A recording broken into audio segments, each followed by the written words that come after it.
चलिए आज हम पढ़ने वाले हैं profit and loss appropriation account के बारे में, है ना। जैसे कि मैंने अभी लास्ट वीडियो पार्टनर्स कैपिटल का प्रोवाइड किया था। हालांकि कुछ बच्चों का आया है कि sir P and L appropriation हमें समझ में नहीं आया, तो मैंने कहा चलो ठीक है, उस पर एक दोबारा वीडियो बना देते हैं। ठीक है, तो चलिए शुरू करते हैं हम लोग। Profit and loss appropriation account, basically इस अकाउंट को प्रिपेयर कब किया जाता है? जब पार्टनर्स से रिलेटेड कोई भी एक्सपेंस हो या इनकम हो, किस उसको रिकॉर्ड करने के लिए हम profit and loss appropriation account बनाते हैं। आ गई बात समझ में? Basically profit and loss appropriation account में हम पार्टनरशिप डीड से रिलेटेड, क्या पार्टनरशिप डीड रिलेटेड ट्रांजैक्शंस को रिकॉर्ड करते हैं। Related transactions are recorded. ठीक है, उनको हम यहां पे रिकॉर्ड करते हैं। ठीक, अब देखिए जो पी एंड एल एप्रोप्रिएशन है, हम पार्टनर्स से रिलेटेड ही एक्सपेंसेस और इनकम, भाई डीड में कुछ भी होता है वो पार्टनर्स के ही और फर्म के बीच का एग्रीमेंट होता है। यानी यहां पे हम पी एंड एल एप्रोप्रिएशन में जो भी चीज रिकॉर्ड करने वाले हैं वो पार्टनर्स रिलेटेड एक्सपेंस होगा या इनकम होगी। आ गई बात समझ में? तो यहां पे क्या लिखा रिकॉर्ड होने वाला है? पार्टनर रिलेटेड, है ना, partner related expense and income. आ गई बात समझ में? क्लियर है यहां पे? तो ये चीजें हम इस अकाउंट में रिकॉर्ड करने वाले हैं। तो देखिए इस अकाउंट को प्रिपेयर कैसे किया जाता है। बेसिकली इस अकाउंट का जो मेन मोटिव होता है वो यही होता है कि पार्टनर्स रिलेटेड इनकम और एक्सपेंस को रिकॉर्ड करना। दूसरी चीज डिविजिबल प्रॉफिट फाइंड आउट करना। क्या करना? Divisible profit. आ गई बात समझ में? ये डिविजिबल प्रॉफिट क्या होता है? भाई किस पार्टनर को कितना प्रॉफिट डिस्ट्रीब्यूट किया जाएगा, वो प्रॉफिट कहां आएगा, वो प्रॉफिट एंड लॉस एप्रोप्रिएशन में हम कैलकुलेट करते हैं और वही प्रॉफिट हम जो है पार्टनर्स को डिस्ट्रीब्यूट करते हैं। आ गई बात समझ में? पार्टनर्स को बांटा जाता है उनके दिए हुए प्रॉफिट शेयरिंग रेशियो में। आ गई बात समझ में?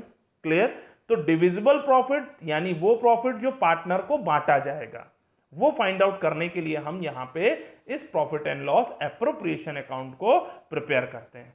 और ये अकाउंट हमेशा प्रॉफिट एंड लॉस अकाउंट के बाद प्रिपेयर किया जाता है। किसके बाद प्रिपेयर किया जाता है? प्रॉफिट एंड लॉस अकाउंट के बाद।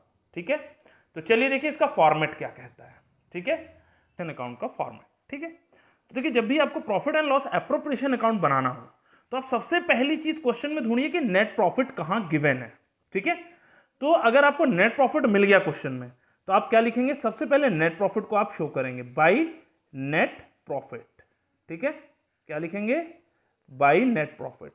ठीक, या तो आप ऐसा भी लिख सकते हैं, इसको मैं और करके लिख देता हूं, by profit and loss account भी लिख सकते हैं। ऐसा कोई कंपलसरी नहीं कि आप नेट प्रॉफिट ही लिखें। और जो भी अमाउंट है, अगर कोई एडजस्टमेंट नहीं है प्रॉफिट पे तो आप सीधा आउटर कॉलम में यहां पे शो कर दें। लेकिन अगर उस पर एडजस्टमेंट है तो आप उसको पहले अंदर यहां कॉलम में लिखें और उसके ऊपर जो एडजस्टमेंट्स दी हुई हैं उन एडजस्टमेंट्स को आप कर लीजिए। अब जैसे इस पे एडजस्टमेंट्स क्या दी जा सकती हैं, जैसे सबसे पहले मैनेजर्स कमीशन। क्या होता है? Managers commission. आ गई बात समझ में? जो मैनेजर्स कमीशन होगा वो हम क्या करते हैं? वो हम नेट प्रॉफिट में से माइनस करेंगे। चलिए मैनेजर्स कमीशन तो माइनस हो चुका। क्यों माइनस कर दे रहे हैं? क्योंकि मैनेजर कमीशन एक थर्ड पार्टी एक्सपेंस है, वो पार्टनर से रिलेटेड एक्सपेंस नहीं है। आ गई बात समझ में? वो एक आउटसाइडर एक्सपेंस है। मैनेजर हमारा पार्टनर तो है नहीं, और ये जो मैनेजर्स कमीशन है ये हमेशा प्रॉफिट एंड लॉस अकाउंट का पार्ट है। आ गई बात समझ में? इसलिए हम इसको यहां पे माइनस कर देते हैं। फिर आता है आपका नेक्स्ट क्या है? Minus rent to partner. Rent to partner यानी अगर किसी पार्टनर को हम रेंट का अमाउंट पे कर रहे हैं, ठीक है, तो वो रेंट भी आप यहां से माइनस करेंगे। बेसिकली अगर किसी पार्टनर को हम रेंट का अमाउंट पे करते हैं, ये कब होता है? जैसे मान लीजिए किसी पार्टनर की प्रॉपर्टी है या किसी पार्टनर का घर है, हम उसको एज ए ऑफिस यूज कर रहे हैं, तो जाहिर सी बात है हम उसकी प्रॉपर्टी यूज कर रहे हैं, पर्सनल प्रॉपर्टी, तो हम उसके लिए हम उसको रेंट पे कर रहे हैं। तो जो रेंट हम उसको पे कर रहे हैं वो अब क्या है कि वो तो अब पार्टनर के हैसियत से नहीं हम पे करेंगे ना उसे, अब एक वो हमारे लिए थर्ड पर्सन कंसीडर हो जाएगा क्योंकि हम उसको रेंट पे कर रहे हैं। भाई वो अगर पार्टनर है तो पार्टनर के हिसाब से तो उसकी हर चीज को हम यूज कर सकते हैं, लेकिन अगर वो रेंट पे किया जा रहा है इसका मतलब ये वहां पे एक थर्ड पार्टी की तरह ट्रीट होगा, और उस रेंट को हम थर्ड पार्टी एक्सपेंस मान के उसे हम प्रॉफिट एंड लॉस अकाउंट में शो करते हैं, ना कि ये प्रॉफिट एंड लॉस एप्रोप्रिएशन का पार्ट है। इसलिए हम इसको पहले ही नेट प्रॉफिट में से यहां पे माइनस कर देंगे। फिर आता है आपका minus interest on partner loan. ठीक है, अगर पार्टनर को फर्म ने पार्टनर से लोन लिया है, ठीक है, और उस पे फर्म जो है इंटरेस्ट पे कर रही है किसी पार्टनर को, तो वो इंटरेस्ट भी एक तरह से फर्म के लिए थर्ड पार्टी एक्सपेंस है, क्योंकि पार्टनर तो फर्म में हमेशा कैपिटल इन्वेस्ट करता है और वो हमारा प्रॉफिट शेयरर है। तो जाहिर सी बात है कि अगर वो कैपिटल इन्वेस्टर है, वो पार्टनर है, तो उससे अगर हमने पैसे लिए हैं उधार, तो एक तरह से वो हमारे लिए थर्ड पार्टी हो गया जो लोन के पर्पज से। तो वो पार्टनर को जो लोन के पर्पज से हम जो उसको इंटरेस्ट पे कर रहे हैं, उस लोन पे जो इंटरेस्ट पे किया जा रहा है, वो एक तरह से हमारे लिए थर्ड पार्टी एक्सपेंस हो गया। आ गई बात समझ में? और लोन हमारे लिए क्या होता है? एक थर्ड पार्टी लायबिलिटी होता है।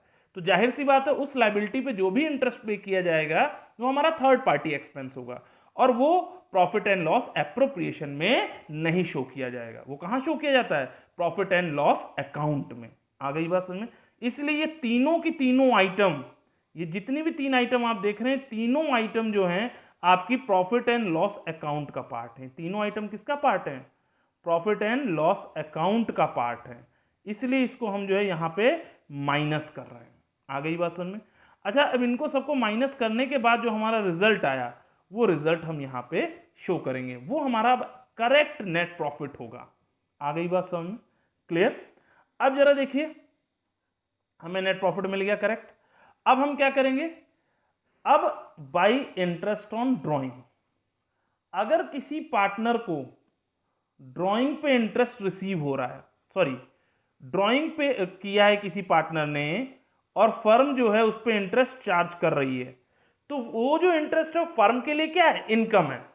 देखिए, जो profit and loss appropriation account है, सीधा सीधा नॉमिनल के रूल पे प्रिपेयर होता है। किसके रूल पे प्रिपेयर होता है? नॉमिनल अकाउंट के रूल पे। और नॉमिनल का रूल क्या कहता है? Debit all expenses and losses, ठीक, और credit all income and gain. तो डेबिट साइड हम सारे कंपनी के लिए जो भी चीजें एक्सपेंसेस हैं वो सब डेबिट साइड जाएगा, और कंपनी के लिए जो भी चीज इनकम है वो सब कहां जाएगा? Credit side. तो जैसे इंटरेस्ट ऑन ड्रॉइंग, ड्रॉइंग पे जो इंटरेस्ट मिल रहा है कंपनी को, कंपनी के लिए इनकम है, तो इसलिए वो कहां आ रहा है? Credit side. क्लियर?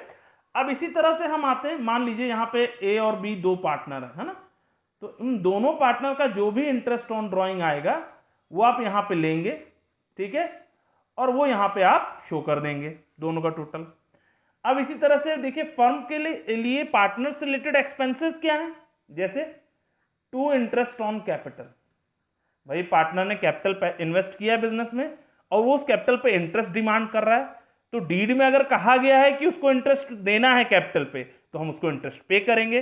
तो फर्म के लिए वो इंटरेस्ट ऑन कैपिटल क्या हो गया? एक्सपेंस हो गया। आ गई बात समझ में? तो यहां पे इंटरेस्ट ऑन कैपिटल आ गया। क्लियर? तो वो यहां पे हम शो कर देंगे। मान लीजिए दो पार्टनर है, एक ए है और एक बी है, तो दोनों का जो भी इंटरेस्ट आएगा वो इंटरेस्ट हम लिखेंगे, और इन दोनों का इंटरेस्ट का टोटल हम यहां आउटर कॉलम में शो कर देंगे। फिर आता है आपका टू पार्टनर सैलरी। अगर किसी पार्टनर को सैलरी दी जा रही है, क्या दी जा रही है? सैलरी, तो वो सैलरी हम यहां पे शो करेंगे। आ गई बात समझ में? टू पार्टनर्स कमीशन, अगर किसी पार्टनर को कमीशन दिया जा रहा है तो वो कमीशन भी हम यहां शो करेंगे। आ गई बात समझ में? क्लियर? तो कमीशन भी हम यहां पे शो करेंगे। अब बात आती है कि भाई पार्टनर को ये सारी चीजें देने के बाद अगर कंपनी चाहे तो अपने लिए, या पार्टनरशिप फर्म चाहे तो अपने लिए रिजर्व भी क्रिएट कर सकती है, तो इसलिए हम यहां पे टू रिजर्व भी लिखेंगे। क्या लिखेंगे? To reserve. आ गई बात? अगर रिजर्व क्रिएट किया जाता है तो वो रिजर्व यहां आएगा। ठीक, अब उसके बाद अब जो अमाउंट बचेगा, जो डिफरेंस आएगा डेबिट और क्रेडिट साइड का, वो डिफरेंस आपके लिए क्या होगा? डिविजिबल प्रॉफिट होगा। क्या होगा? डिविजिबल प्रॉफिट होगा। आ गई बात समझ में? और ये आपका क्या है? बैलेंसिंग फिगर होता है। आ गई बात समझ में? तो ये जो भी आपका आएगा वो हम यहां पे शो कर देंगे।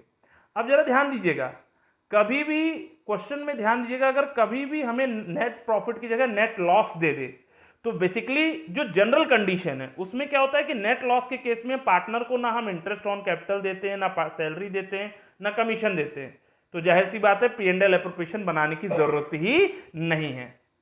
ठीक है, लेकिन अगर कुछ स्पेशल कंडीशंस होती हैं, जैसे एज अ चार्ज लिख दे या इवन फर्म सफर लॉस लिख दे, तो उस केस में हम फिर जो है P&L एप्रोप्रिएशन बनाते हैं, और लॉस के केस में भी हम पार्टनर को interest on capital, salary, commission सब पे करते हैं।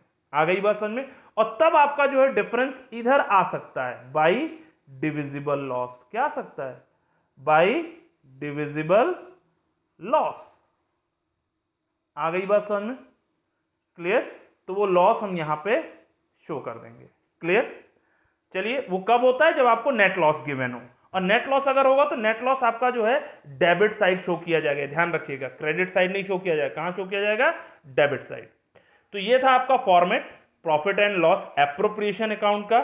अगर आपको कहीं कोई डाउट लगे तो प्लीज कमेंट बॉक्स में जरूर बताइएगा, और इससे रिलेटेड इंटरेस्ट ऑन कैपिटल कैसे कैलकुलेट करना है, इंटरेस्ट ऑन कैपिटल कैसे करना है, इसके वीडियोस के लिए मैं लिंक आपको डिस्क्रिप्शन में दे दूंगा। So thank you and have a nice day.